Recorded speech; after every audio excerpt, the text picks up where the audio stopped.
Welcome to the MasterYourMix podcast, helping engineers, producers, and artists create professional recordings and mixes, even from home. I'm your host, Mike and Davina. Let's get started.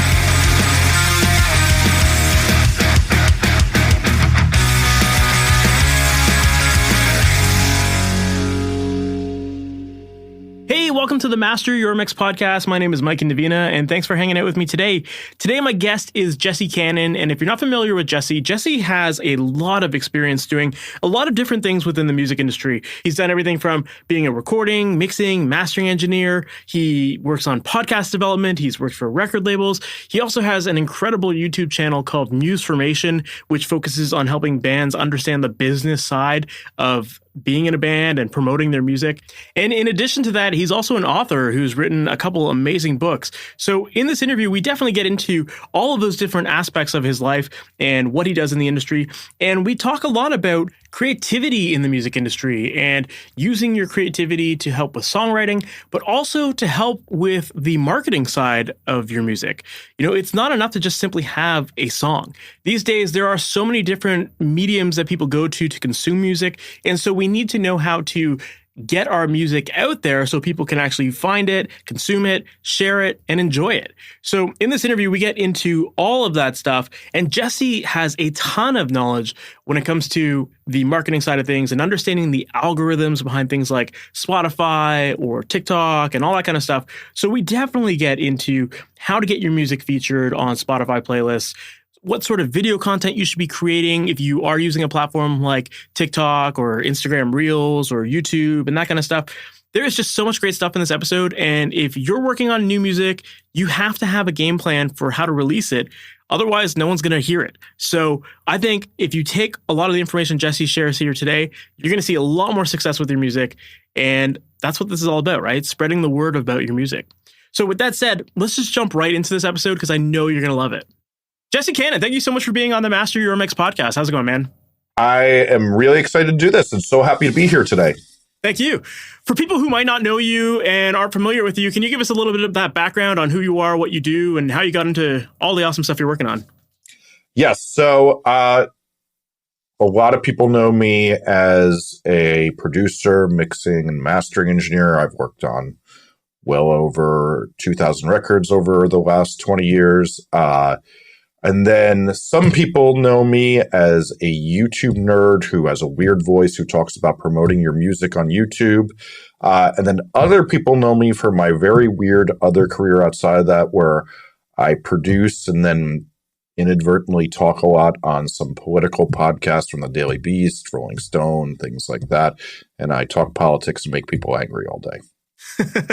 Gotta love that. I'm sure the comment sections are always fun for that kind of stuff. Nothing like hearing how stupid your voice sounds all day and that you're a fucking moron because you didn't know that a certain here's my favorite one, that if you don't say Nevada instead of Nevada, if you say Nevada, you're going to really hear it from Nevadans.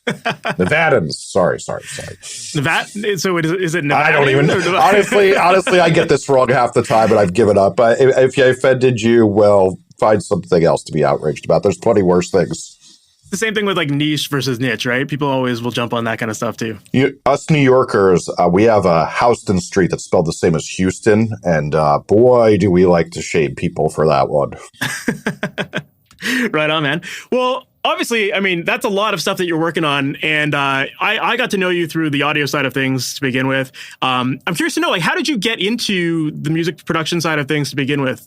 Like, were you just a musician yourself? Is that typical story, or? I was a musician myself, but I kind of I always find it a little pretentious when Brian Eno's like, I'm not a musician, I'm, a producer. And you're like, dog, you played in Roxy Music as a keyboardist. Like, you literally invented a whole genre of music. Like, you're a fucking musician.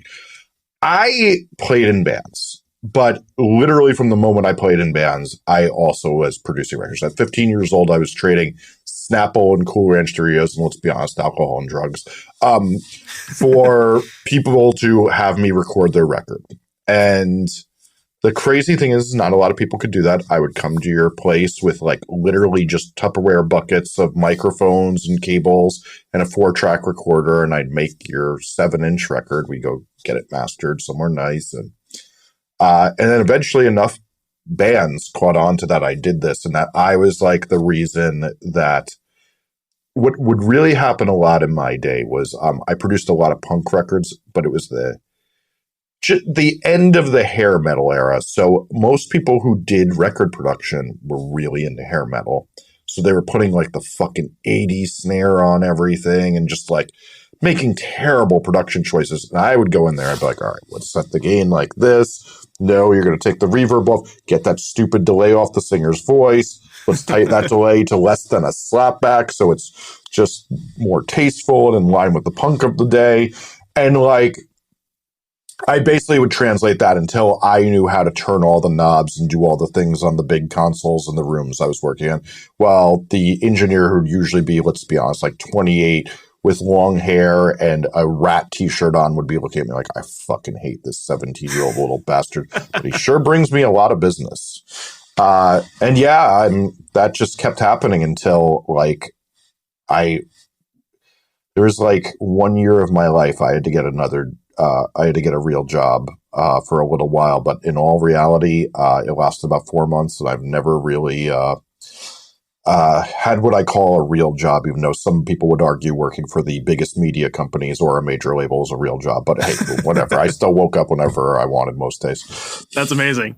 Yeah, I guess most people would think that working for a label or something like that would be a job, but I guess as long as you're enjoying it, then it doesn't necessarily feel like work. Although I guess that, there is that saying, like if you do what you love, you never work a day in your life. But and that's how every day, like in all honesty, one of the podcasts I work on is coming to an end because one of the hosts got a new job, and I'm like heartbroken. And I'm like, I'm losing like one of my favorite jobs because one of my best friends is moving on to bigger things in their career because the person I made things with. It's like, it's a weird thing to be sad about, but that's it's a nice thing that I have going. For sure. And so as far as the production side of things goes, like it was all self-taught, I'm guessing? Like no. I what I will say is this, is that I got very lucky, is that one of the best things and best traits, I think, especially since we're talking to people starting out, is to acknowledge that you may have great taste, which I knew I had, but I was not competent. And I wanted to make great records. So a great example is, in my day, since, like when I started out, we were on, at best, 2-inch tape, often 1-inch analog tape, and terrible machines. The biggest myth is, well, you're on tape. Well, that's going to sound great. It's like, no, there was such bad machines. You can easily make tape sound like shit. Well, just like, like a Fostex D16 sounds like fucking dog shit, unless it's super modified.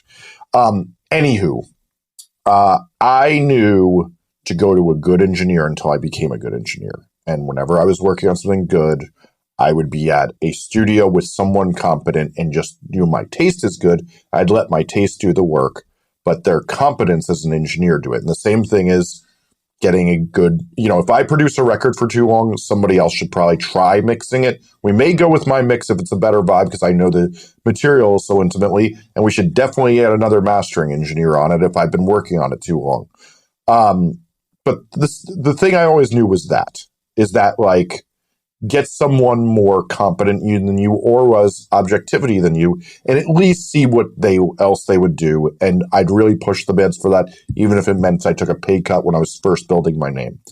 And then what then happened over the years is then when the home studio thing happened, so I got a Pro Tools system in 1999 when I think I spent $50,000 to have a Pro Tools system then, which was entry level. Like I had a TDM that had 8 inputs, but that meant I could do guitar and vocals and bass at home in my home studio, which was like a big thing for the budgets. So, but then what I would do is I would go do drums in a studio because I couldn't do drums in my home studio. It was not big enough. My neighbors would have murdered me. Granted, they wanted to murder me from the half stacks. Like that mess that you had behind you definitely made my neighbor plot to murder me a few times. So, anywho, my thing was always this: it's like my studio wasn't competent enough to do drums. I had 8 inputs. I needed room mics for the type of records I was doing, and that wouldn't have. I need to, I didn't want to sub mix. I wanted to mix when I mixed, and so I went out and I tracked the drums elsewhere at every chance I could, and then eventually I started bringing my Pro Tools rig to other rooms, so we would rent crazy rooms that weren't studios for certain people, and that's how we would do it too. And and then I, yet again with the competent thing and talking about teachers, I worked under Alan Douches, who's the most credited engineer in the history of music. And Alan is one of the best mastering engineers of all time. And Alan taught me a ton. And he introduced me to Steve Evans, who's one of my favorite producers of all time. I did tons of records under Steve. Steve introduced me to Ross Robinson, who was one of the best producers of all time, in my opinion. And all of them taught me a lot. And then what was nice is then I have this really, really nice studio in New York, and great producers come in. And you know what you do all day when you have great producers come into your studio is you learn a ton from them. And now what's funny is when I go to produce now, I like to have an engineer so I can concentrate on the songs. And Brian DeMeglio, who runs my studio, Brooklyn Recording Paradise, Brian is a great engineer, and I learn from him now. I love that because, so many people feel like they need to just take it all on themselves. But I mean, when you have people who are ahead of you to learn from, like there's so much, your skill development just grows so much faster when you have someone to shadow like that. Yes. Yeah. And it's even a great thing when you get to be my age, is like, I have just such a great, and I shouldn't even say that. Most of my life, I've always had a great text messaging thread. Just now, group text messaging is so much easier. But like, everybody's always sharing things. Artists, like, I learn so much from just having good friends who are texting each other or just following good people on the internet about things. But between that and then, having someone like Brian who sees so many different people working and is always working there. When I go back to work at the studio, I always am picking up things from him. Yeah, totally. Yeah, it's just I just think that that's such a good way to learn. And I know a lot of people think like, well, there's no opportunities at big studios these days. And so that is true. They're definitely shrinking. But it doesn't mean that you can't find people that can still help you. Like, there's a lot of resources for that kind of stuff. Yeah. And what I even think too, the friends you make in message boards, and truly, I am not kidding you this. So I'm 45 years old. Some of my best friends still to this day are people I met in message boards when I was 15. Kurt Ballou from Converge and I became friends in a thing called Rec Audio Pro, which is a thing before message boards really were a thing. They were called news groups.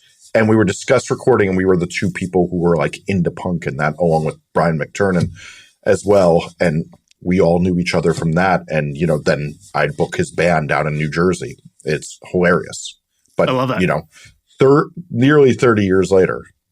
It's so true. It's like the world is so connected that it's so easy to just meet cool people and just network that way. I remember even back in the day, like when ICQ was a big thing, at least it was in Canada. But it was pure cheer. I used it all the time. Yeah, I mean, I used to like come home from school every day and just like be like, okay, can I look up my favorite artists? Like, are they on ICQ? You know what I mean? Like, just as like an ignorant like 12-year-old being like, yeah, maybe like so and so's on here. And sometimes they were, and you connect and you're just like, hey, like, love your band, whatever. And you just started up a conversation and you end up learning so much cool shit along the way, and you network, and like from that, so many opportunities came my way of like shows and this and that. So it's just like you just have to take chances sometimes and realize that there's a lot of cool people out there who just want to chat with cool people and have conversations and just be friendly, So, I love that was the approach that you took with it. Yeah, and I say it all the time. I'm still making friends. Like sometimes my DMs, some people I just have like a commonality with, and like even my Discord for my YouTube channel, it's like they give me a lot of great recommendations. Totally. Well, I mean, obviously, your career took off, and you got to work with a lot of great people, and that would obviously connect you with a lot of great bands. But also, like one of the things that I know about you that you kind of mentioned earlier is that you're creating a lot of content as well. And I feel like one thing that I really look up to you with is that you are very serious about bands treating their band as a business, and like and people taking their career seriously. And I think that's like that's one of the things that really bums me out about being an engineer sometimes, is that you find these bands that like have all this great music and then they have no idea how to market themselves. And you're just like, oh shit, like this great record that we spent so much time on is going to go nowhere. And I love the fact that you have been very vocal about, you know, helping bands with their businesses and understanding their creative process and that kind of stuff. So I'd love to dive into some of that stuff. And I guess a perfect place to start would probably be your book, Processing Creativity. Can you tell us a little bit about what that book's all about? Yeah. So when I made Processing Creativity, which is my last book, which came out 7 years ago now, which I kind of can't believe, or 6 years ago, I'm sorry. I had kept seeing the way records went wrong. And over and over and over again, I'm like, this was so preventable if you just didn't do a certain thing, or you had done a certain thing, if you had acknowledged something, if you had not had a really dumb thought in your head about how things work, whatever it may be. So I started writing down every reason I've seen a record fail. And then I was like, okay, but here's the thing. So I should also say this. I was getting really bored with record production. And I was like, okay, but I love making records, but I'm getting really bored and I got to go to a new level. I'm like, you know what I realized? I'm friends with some of the smartest record producers in the world. None of them read scientific studies. None of them read actual creative studies. You know, the funny thing is there's only one college program in America that is a creativity major. And so I'm like, what if I just read all this stuff? And I'm a fucking nerd. And so I started doing it. I read 200 books. And so what I did is I started to take the creativity science, and sure enough, a lot of it started backing up what I assumed was wrong with things. Some things taught me different, that I'm like, oh, you know, there's a reason this artist actually did it. But what I did is I then compiled a book over the course of 4 years that is basically like, here's what you actually do to make great music. Here's the best practices I've seen from working with big artists. Here's what I see messes up every artist that tries to do it, with literally without exception. And then here's what science tells us as well. And even down to, never mind science, just like some experts. So there's a whole chapter on how you get along with people better. Because I think obviously bands are famous for fighting with each other.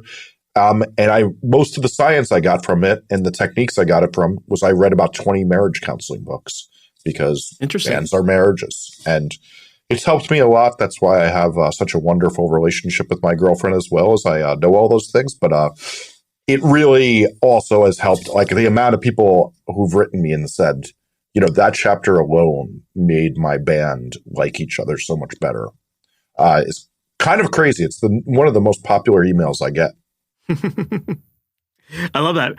Yeah, it's so true though. It's like, yeah, you spend so much time in a band with all these other people around you, and like, yeah, if you don't know how to communicate properly and all that stuff, of course your band's going to crumble apart and you're going to hate each other and all that stuff, right? And there's that, and then what's even weirder is a lot of people assume like really dumb rules about being in a band because no one shows your rule book. So the one I point to the most is the most toxic thing in that happens with every group that makes music no one wants to hear is one sentence. Like, I would always notice this is one of the guiding forces behind bad records with 14 streams. Don't tell me how to play your instrument, and I won't tell you how to play yours.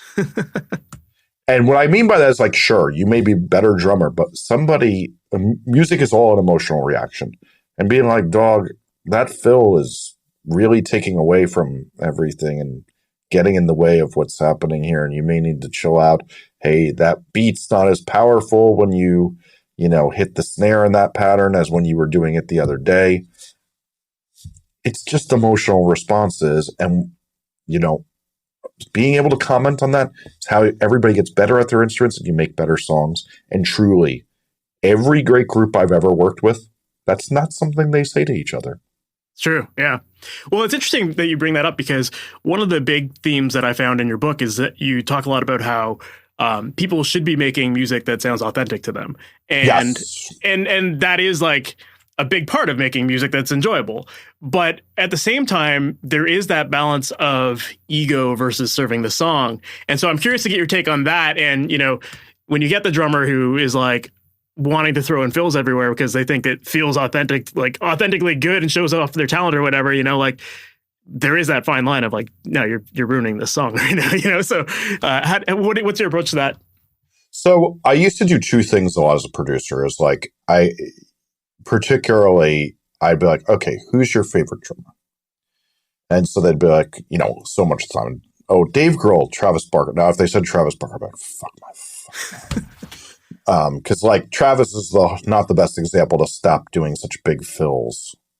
No, he's getting worse and worse with that. Like I love him. I think he's a great drummer, but I have such a hard time listening to the music because it's all drums now. One of the things we all have to like acknowledge too sometimes is like there is some people who like when you're an imitation of them, it's bad. Like it's the same thing. True. The worst singers in the world are imitating Matt Healy these days. Like if Matt Healy is like your main influence, it's usually going to lead to such bad taste. It's always two like guys who look like they're 14 years old and they're like, ooh, my sex appeal. It's like sex appeal, dog. You don't even look like you got a pubic hair yet. Like, the fuck are you talking about? Anyway, I digress. So I would say to them, who's your favorite drummer? And then we'd listen to some of their stuff. And I'm like, well, why are you doing more than this person? That's my style. I'm like, well, let's think about what you like about your favorite drummers. I'm like, it's not always that they were playing the craziest thing. It's not always that they were doing this thing. It's that they were playing a thing that also went with the emotion of the song. To the rest of us, this 4-bar fill you're playing before the chorus is feeling like it's taking away from the vocal. Whereas your favorite drummer is accentuating the vocal and bringing up the energy into the chorus, and they're serving the song, which is technically all of our duty. What if we heard what it would sound like if you did that? And then when they hear everybody go, that's so much better, you usually won your argument. And yes, it would take some time. It would take some being gentle to this kid who deep down I wanted to smack the shit out of. But, I have a kind, patient soul 99 out of 100 days. And so I would get through that. But, that is how you deal with somebody who doesn't quite get it, is with some slow patience and appealing to what their own tastes are. Totally.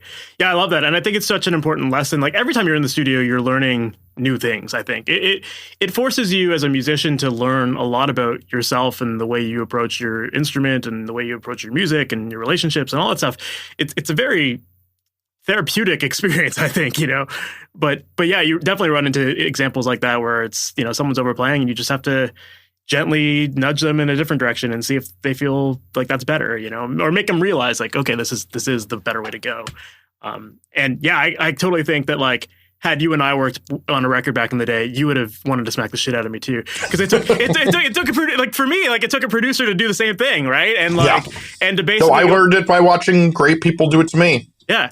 And it's like, for me, like I had a producer who basically had a meeting with my band behind my back and was like, you need to fire Mike. Like he's overplaying. And then they had that meeting with me and I was like, okay, well, I'll give it a shot. And then I realized, oh yeah, the simple is way better. It's not the ego. It's about serving the song. And once you've learned that lesson, it drastically changes how you approach writing music from that point forward. So yeah, I like that you brought that up. Another thing that I'm curious about too is like when it comes to creating music that's authentic to them, there are obviously people who are pursuing careers in this industry, and sometimes the music that feels most authentic to them isn't always the music that's going to pay the bills sometimes. Oh yeah. And so there is often that struggle. So what are your feelings on people in that situation who realize like, maybe a career in this isn't, or maybe the music they're making isn't profitable? So the first thing we have to acknowledge is you have to make the music you want to make. That literally the biggest myth in the world. Like I've been in some of the rooms with the biggest pop stars. You know what they never say? Yo, if we do a song like this, it's going to blow up. This is what's trending right now because the trend will be over, or even if the trend isn't over, no one likes an authentic imitation. They like an authentic thing. We have this crazy barometer for authenticity these days. So first, we have to acknowledge that some of us are not made for this world. You know, like I live in the hippest part of Brooklyn. And when I say I live in the hippest part of Brooklyn, like if you polled Brooklyn and said, what's the hippest subway? They'd be like, that stop. I'm like, I live next to that stop. I live next to those bars. There are people I know who like 17th century polka music authentically. They're not putting it on. For some reason, this fucking nerd likes this music that is never going to be popular. And what you have to accept is everybody gets handed a certain hand in life, and either you figure out a way to bring that into the mainstream in some way. Now, YouTube and doing tutorials on the history of that may find you an audience that helps you make a living.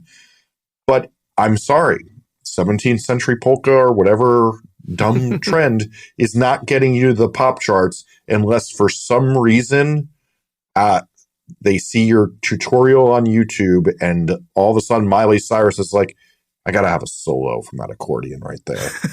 Like maybe you'll get to the pop charts that way, but it ain't gonna be your authentic 17th century polka. We all have to accept. I mean, to be honest with you, the genre I listen to the most is hyperpop. Hyperpop should just be in the Webster's dictionary as music for people with horrible attention spans that is unlistenable to the general population. I know it. First time I heard a hyperpop song, I was like, that sounds like my brain. Everything's going way too fast, and it's not optimized for pop at all. It's way too much. Anywho, we have to accept this, that some things aren't doing it. Just the same way. Let's say your favorite band is Tool, and, going back to the last thing we were discussing, sometimes the band would be like, Danny Carey is my favorite drummer. So what I would have to say to them then is the opposite of simple. I'd be like, here's the thing about Danny Carey. And I've unfortunately had to spend time with that asshole. Horrible person. But what he does is the key to so much of like, let's call it prog music, is they come up with a basic idea first. But then they're like, okay, I'm going to do variations on this till I find the one that's interesting. So what I'd have to say to somebody a lot of time is like, okay, you've come up with an idea, but this is a generic one and it's not quite a great idea yet. So what are we going to now do to develop it? Let's put you on the click track for a while, and you're going to play this a bunch of different ways until we were like, oh, that's the one, and that's a little bit more exceptional. And then we develop it from there and develop it there until it's something a little bit more interesting and acceptable than the thing that you were doing that was kind of a little too simple. And, that could be even instead of just going doom-ba, doom-ba, doom-ba, and pop punk, to make it doom-ba, do-la-ta, doom-ba, like just adding a little floor tom hit in there that makes the groove a little cooler, whatever it is. But like what this all comes down to at the end of the day is like you have to depend on your taste, and sometimes your tastes do not align with the world, but you need to do your best version of that, and that's the pursuit you do in life. And if it doesn't work out, you tried your best, but that's all there is to it. Totally. I definitely agree with that. And I like that example of like, just trying variations to see what fits. And, I think that's a great exercise, and definitely something, especially with drummers, you can get away with like, you play the same pattern for like a whole verse, and it's like, okay, we could throw in an extra fill here. Let's try this. And like, and I think that often gets like a lot of the best results. And, I can't remember who it was. I had a previous guest on the podcast who was talking about, one of the things that they would often do with vocals is they would just let the singer do their parts over and over again. And then eventually they'd be like, okay, let's just do a take where like there are no rules anymore. Like purposely try to change up your vocal pattern and, your melody or whatever. And let's just see what happens. And like often there would be like a lot of magic in that because people would start to, feel the music a little bit more and get some cool shit out of that too. I mean, one of the stories I think I've told once or twice before is like, I can remember, I was working with Daryl from Glassjaw and Head Automatica, and one of the most talented vocalists I've ever seen. And so this is the first time we were working together, and he comes in, and I hear his vocal, and I go, "Wow, maybe Daryl's a studio creation. Like that sucked." And he's like, "Yo, burn that for me. I'm gonna go listen to it for a while." So I make him a MP3. He pops it on his iPod Classic because that's what era we were in. And he listens for a while over in the corner, and he comes in and he does 3 of the best vocal takes I've ever heard in my entire life. Because what he needed to do is he needed to listen to the bare bones idea and then how he could improve upon it. And he needed to play with it a little in his head. And then, like, sure enough, that song we did, it's like that hook is fucking sick because, like, that's what you need to do. And other people, you know, like one of the things I see, one of my friends who's a guitarist in a popular band, I won't give this away because he's not authorized me to. He hears a sick riff from one person, and what he goes and does is he just plays variations on it until he improves it. And he goes, okay, and then that ends up on his next record. When he likes something, is when the variations he did to make it even more sick. Yeah, I think that's a pretty common technique. I've got some friends of mine who they were very vocal about that. Like, yeah, all of our hit songs were written that way, you know, find like a catchy lick and invert it or, you know, splice it up or whatever, and you get something cool out of it. And, you know, sometimes you can look to those inspirations as, you know, a starting point for coming up with something unique. Well, maybe not unique, but a different spin on it, at least, you know? Yeah. Yeah, I mean, but the real goal is make it sound more powerful to you. Because, like, oftentimes it's just the thing. If, like, you feel you improved on it, well, I mean, it was already great. Never mind. I mean, my one friend used to do this technique where he would take the number one song. He was in a, like, twinkly emo band. He would take the number one song out, and he would always just make a loop of it. Like, let's say it's the verse. He would loop that verse, and he would write on top of it. And then he'd take the chorus, make a loop of it, write on top of that. And then he'd play off that song and then rebuild the song, hit delete on the original pop song. But he'd take some of the structure, the key, chord changes, and write on top of it. And then he'd make a new song out of that. And that would always be how he'd start. And he wrote amazing pop songs. That's amazing. I love that approach. That's such an interesting way of doing it. Yeah, I mean, familiarity is an important thing with music, right? And and to hear stuff that you're familiar with, it makes it that much catchier. And that kind of segues to something that I was going to ask you about, which was your YouTube channel, Musformation. And one thing I was watching a video of yours recently. You were talking about musical earworm, I think is what you called it. And it's kind of that idea, right? Where it's like you hear the same thing over and over again, and it eventually becomes so catchy. And when you write songs that have that familiarity to them, it definitely just immediately makes you gravitate towards it a little bit more. So yeah, I think that's very cool. Yeah, I'll explain it for the listeners that what I'm saying now is that the TikTok era is over. We're now in what's called the earworm era. So a lot of people say, Jesse, TikTok's obviously the biggest thing. You're a fucking moron. I am not saying TikTok is dead. What I'm saying is in the TikTok era, the way songs got big was that a user of the platform would make a video and then it would catch on, it would spread, other users to do it. But what we're now seeing is that musicians themselves do like lip singing videos, POV videos. They clip their music video and then it blows up from the content the musician makes themselves. But what's happening there and why that's happening now is that they're making like 30 to 60 TikToks of the song. And what happens is that I have this all the time. And I use some examples in this video is that I'm watching a video. And first time I'm like, whatever. I hear like 30 seconds of it, but I got through enough that the algorithm serves me it again. And then I hear it and I go, that was really fucking good. And so I watched it 2 or 3 times. And like, even right now, like there's this playlist next to me on my Spotify, and like 5 of the songs are TikTok hooks I heard. And now I rinse those songs that are on my playlist that I listen to every day. Because like it got me after the 2nd or the 4th time. And I'm like, yo, I love this now. And this is my favorite song. Like one of the kids the other day, actually, I went to his Spotify. He had one of those PayPal links up there. I was like, you know, he deserves $200. I make, I'm sure, way more money than this 18-year-old, but he makes me really happy. Here's $200. I should support him. That's amazing, man. Good for you for supporting like that. Cause you know, a lot of people wouldn't. So, you know, that's amazing. I mean, this is what we should be doing when musicians are paid this bad. And let's be honest, the liberal media pays me really well these days. Yeah. Well, I think that's a really interesting topic that you bring up about just like the marketing side of being in a band. And you mentioned making like 30 to 60 videos. And it's something that I find a lot of bands, there's a lot of artists that have really great songs and they know that they have a good song, but they have no clue where to start marketing. And, you know, it's kind of going back to what we were talking about earlier with the bands that just, you know, you can tell the album's going to fail because there's no game plan for it. Yeah. So as far as, I mean, I realize this is a bit of a loaded question, but as far as where an artist should look to start promoting their music, what would you recommend for someone who has no clue? Yeah. So on my YouTube channel, I have a playlist on the front page that's called How to Get People to Notice Your Music. And while that is, I'd say about 4 hours of videos long, which is the TLDR of the least you should know. If I was really summing this up, the big thing is really this.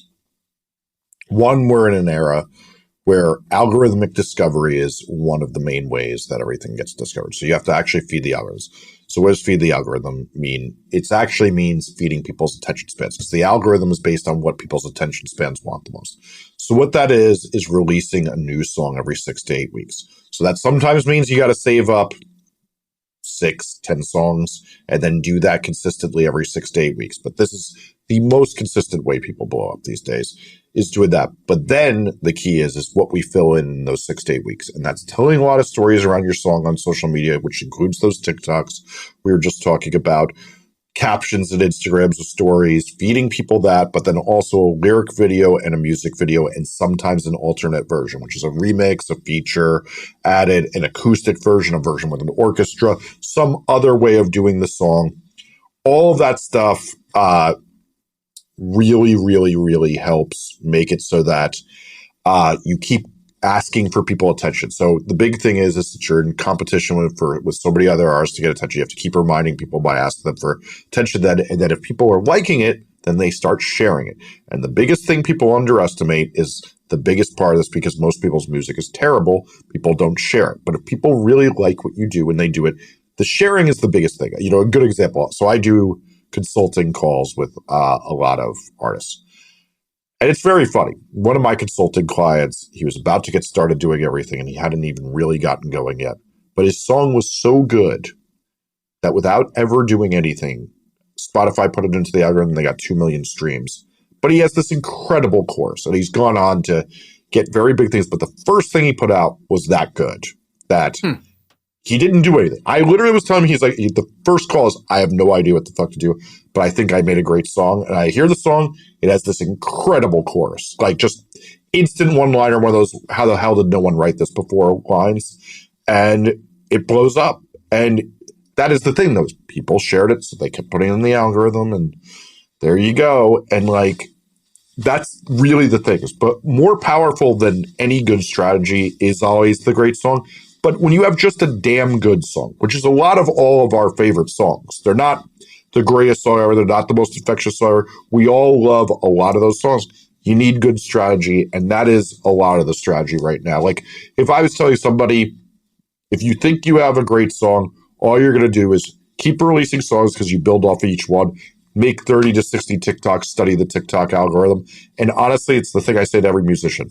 The bad news I have for you, you're never going to be paid worse than probably right now in the music business, or really 5 years ago to right now. It's about to get better, in my opinion. But you've never had to do less to blow up your song. Never have had it. I know everybody likes to feel sorry for themselves in this era. Feel sorry for the pay. Do not feel sorry for yourself that you never have had to do less.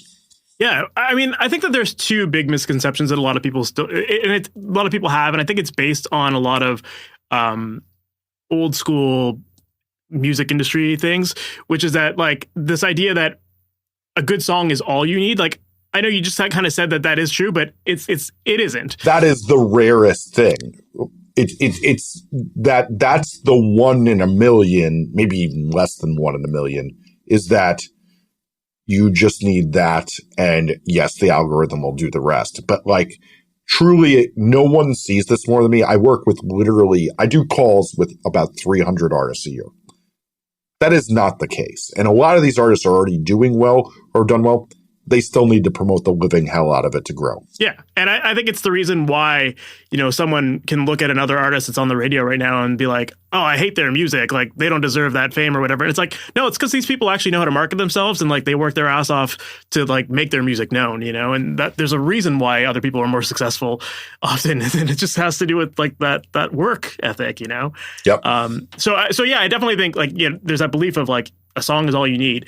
And then there's also that belief of like, a label is what you really need, because, with a label, you're going to get so much promotion and they're going to blow you up. But it's like more and more we have the ability to be making content that spreads our music to millions of people with our phones. It's so accessible now.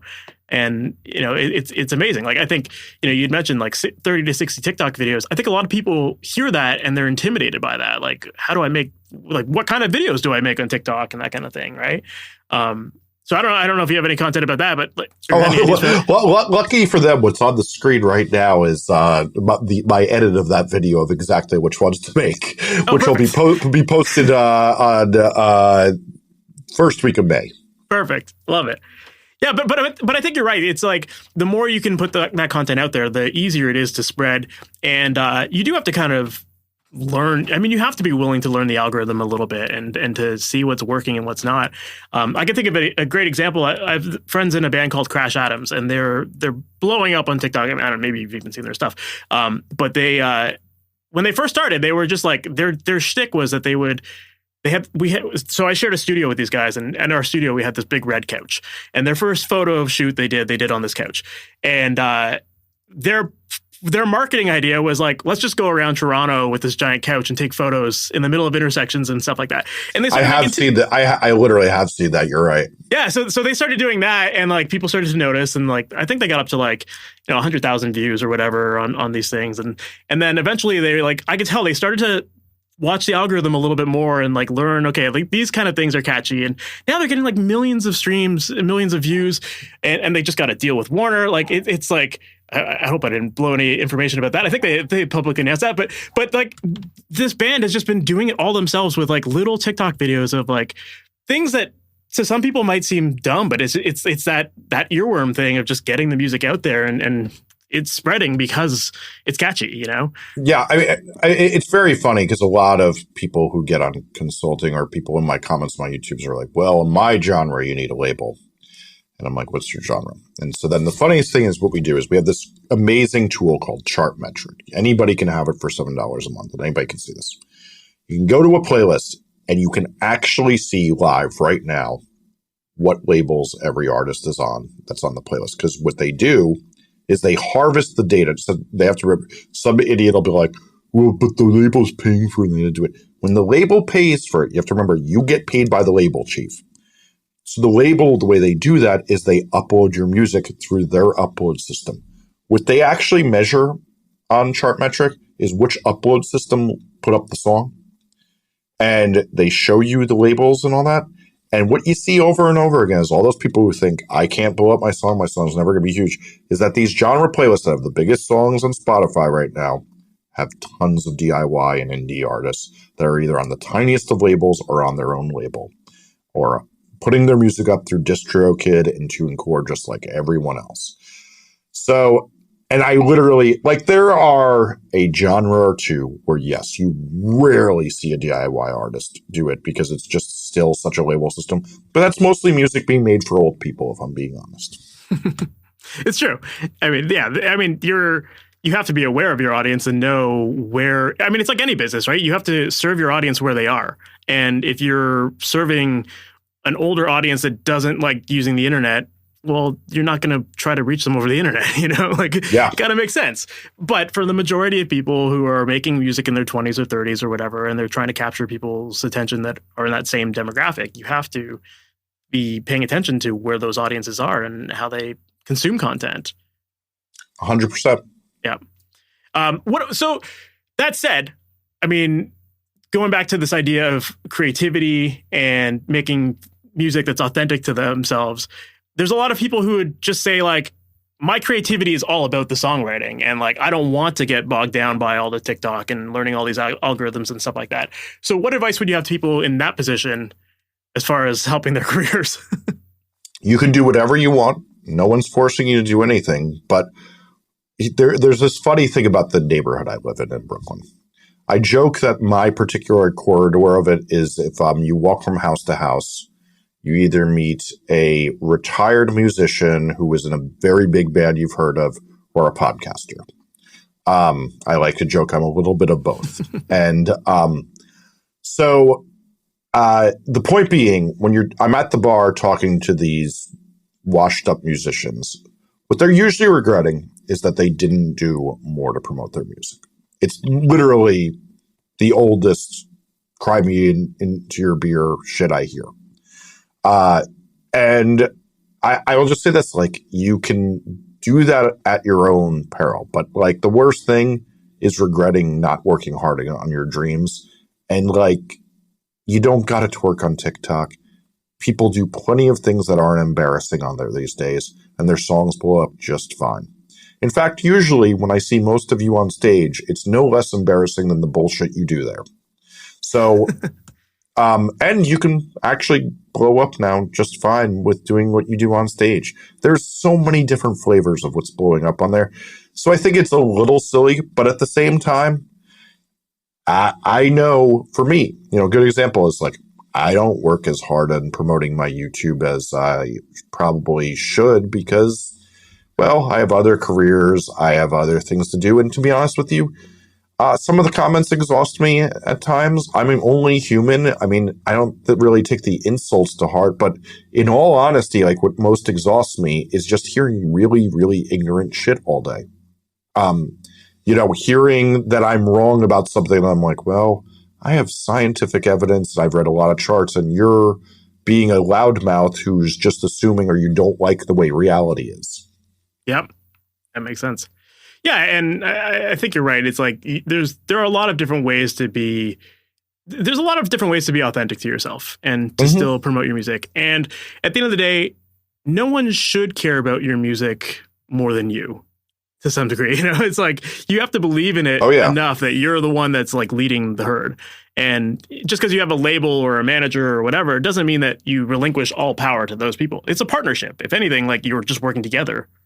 Rick Rubin, who, while he's put out a book that a lot of people have, let's say just violently disagreed with and called bullshit on a lot of his book. One of the smartest things he's ever said that I've observed as somebody who's worked at major labels, produced and been in the studio with some of the biggest artists in the world is that the level of attention paid and the level of enthusiasm, somebody sets that barometer. Somebody is always the most enthusiastic and paying the most attention.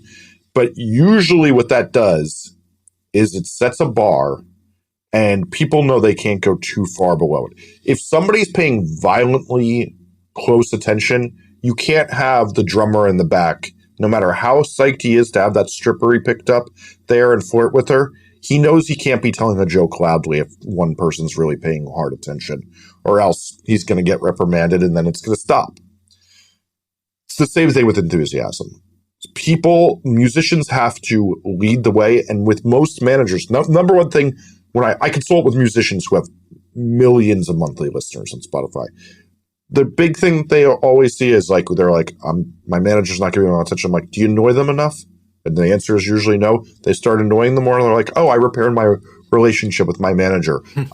You have to learn that you have to be the squeakiest wheel to most people. A manager's general job, as I've learned, I managed tons of popular bands as well, is being the person who annoys the whole team the most.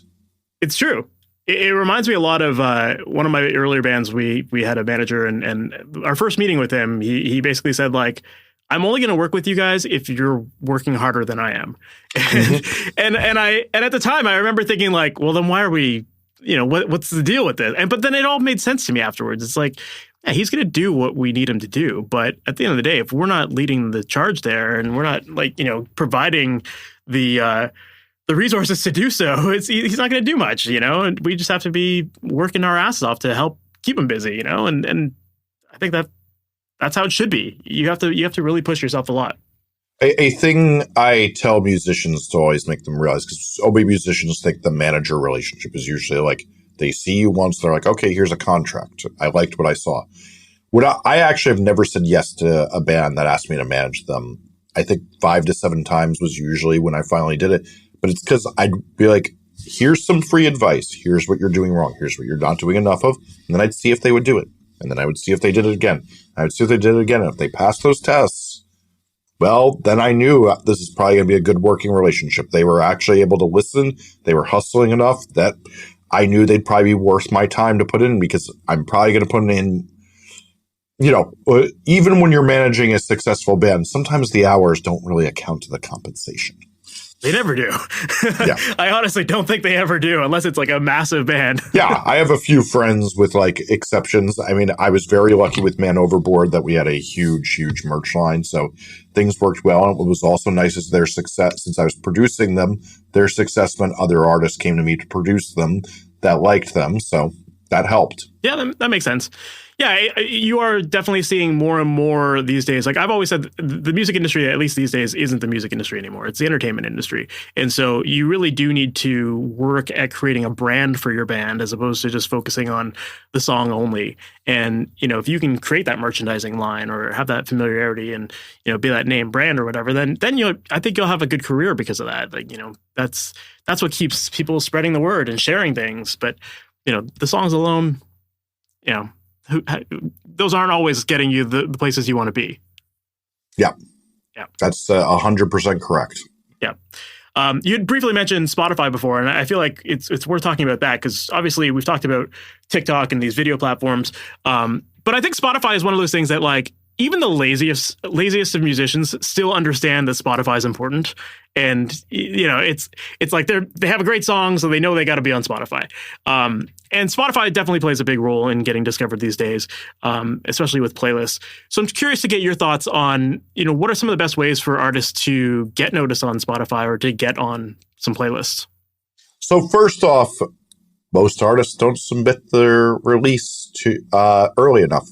You need to submit 30 days in advance for playlist consideration. You need to write a strong playlist pitch. If you don't know how to write a strong playlist pitch, I have a video that's fully dedicated that's very easy to find on my channel. Second off, most artists don't take advantage of what literally everyone at a label, particularly too, if it's a label that is very experienced in pop or dance or hip hop, but it works just as well in rock, knows that doing collaborations, features, and remixes, and where you tag another artist as the primary artist because you have their permission and you've worked on a song together, is the greatest, most effective marketing. So a lot of dance labels, they used to put 70% of their budget into making content, whether that's music videos or whatever. Now they take that 70% and they get people to do features on songs. They do remixes because what it does is it makes it so that the algorithm will alert on Discover Weekly, Release Radar, things like that. It sees you two tied to each other and it tells, the one artist audience, you will probably like this other artist because they worked together. And the other thing is you then have a song that has real estate with your name on it on their page for the duration of that artist's career. So if that artist blows up and there's lots of people checking them out, they then get offered your song, hear who you are. Maybe they click you, maybe they get into you. I do it all the time. That's how I find so many of the artists I like is I click on who collaborated on what track with who. And that is one of the biggest things. The other really, really big thing that artists don't get is that you can keep people engaged with Spotify. Artist playlists, if you have a little bit of a seed in a community around you, making playlists that target that scene, if it has a term, if it has a certain area, making Green Point's best musicians and making a playlist of that.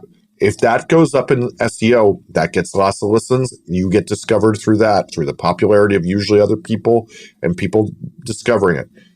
But really, the consistency thing is a lot of what works best for Spotify and building off of that. The other thing, obviously, too, is that a lot of people don't do properly is pitching to user playlists. They go on Submit Hub, they pitch to 100 playlists. That does not do you any good. You need to pitch to only the most perfect ones.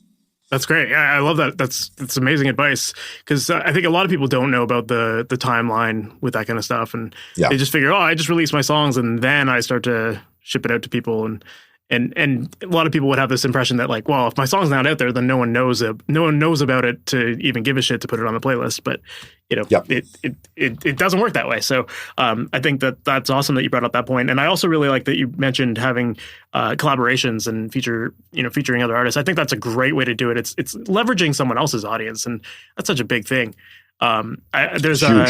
There's a book, you've probably read it. Russell Brunson, he wrote a book called Expert Secrets, and in it he talks about the Dream 100, which is basically like write down a list of 100 people that you would love to do collaboration with, and slowly make your way through that list, and eventually you're just leveraging 100 people's audiences, and that's going to help you grow drastically. And I think that from an artist perspective, that's a great way to do it too. It's the practices that work in the business world and the market, those all work in the music industry too. So yes, so the one difference is that we always have to keep in mind with the music world is the customer is not always right. You have to do what you have to make what you want to hear first, and it doesn't make them right, and you don't need to listen to what they say always. People want to hear is the music you want to hear first. And if that doesn't align with them, that's the only thing you can do. So you got to just go to bed knowing you tried your hardest. Absolutely. Well, I think that's a great spot to wrap up. So first off, thank you for taking the time to do this and for sharing all that advice. It's definitely very useful stuff that I'm sure people can take and run with. And they should definitely be checking out all of your platforms as well. If people want to learn more about you, what's the best place for them to do that? JesseCannon.com has a list of everything I do. I'm at Jesse Cannon, JessecCannon on every social media. And on YouTube, if you search my name, you find my channel. Awesome. Well, thanks again, man. I really appreciate it. You asked phenomenal questions, so this was very enjoyable for me. Thank you. So that was my interview with Jesse Cannon, and I really enjoyed having that conversation. The thing I love about Jesse is that he's just such a straight shooter, and he's not afraid to tell you what he thinks. But it's not an opinion. He actually really backs his stuff up with a lot of research, and he does truly understand the business side of it. He understands the metrics that are important. He pays attention to the algorithm and understands how it works. And he's got so much experience in this that there is so much to learn. It's not just an opinion. It's actually what's working. And because he works with so many artists, he's seeing it every single day. So if you're an artist who has music, you do need to always be considering your marketing plan. If you want your music to be heard, you have to market yourself. As we talked about, it's not enough to have a great song. You need to market it. So that said, I highly recommend you go back into this interview and really pay attention to a lot of the advice that he gave here as far as what kind of content to be making, what types of videos to make, what platforms to be on, what timelines to work with, all that kind of stuff. It's all super important. So if you want your music to get noticed, you need to be doing these things and not treating your music as just a hobby. Treat this seriously. And if you do that, you will see success with it. Now, speaking of taking your music seriously, one trap that I find a lot of musicians fall into as it relates to their home studios is that many people believe they're only capable of creating demo quality from their homes. And I think a big reason for that is because they haven't quite mastered the tools or the process or the workflow that goes into creating pro-sounding recordings and mixes. And if you don't understand that stuff, of course, all you're going to create is demo quality. But if you're serious about making music that sounds really good, that sounds really clean and polished, and that ultimately sounds the way you've always wanted to hear your music, if that sounds like you, then I want to let you know that I just recently launched a brand new coaching program. It's called Amplitude. And in that program, you'll gain a repeatable system for recording, editing, and mixing your music to get it sounding pro. And not only do you get a ton of training inside of there, but you also get actual feedback on your tracks. I'm talking one-on-one daily coaching where you can send me tracks and I will review your tracks and tell you what you need. What changes you need to be paying attention to when it comes to EQ, compression, or volume, or whatever your songs need. You will get personalized feedback to help improve your mixes. Plus, in addition to all of that, there are a ton of extra bonuses, including mastering and some other great stuff. So if you're interested in learning more and you would like some one-on-one support with your music, definitely make sure to check out MasterYourMix.com/amplitude. And on that page, I've got all of the details of the program. Now, I must say that I only work with people who I truly believe I can help. So if you're interested in joining, make sure to visit that website and make sure to fill out the application. I'd love to hop on a call with you to learn a little bit more about you and your music and what you're struggling with and the projects that you're working on to make sure that you're a good fit. And if it does seem like a good fit, then I would definitely love to invite you into the program and to get to work with you one-on-one to help you create music that sounds pro and ultimately excited to share your music with the world. So once again, visit MasterYourMix.com/amplitude to get all the details. So that is it for this episode, guys. Thank you so much for sticking around to the very end. I really appreciate it. And I can't wait to chat with you in the next one. Talk soon. Thanks for listening to the Master Your Mix podcast. To have your questions answered, submit your questions to questions@MasterYourMix.com. Please go to iTunes and subscribe and leave a review. And for more information on how you can improve your mixes, visit MasterYourMix.com.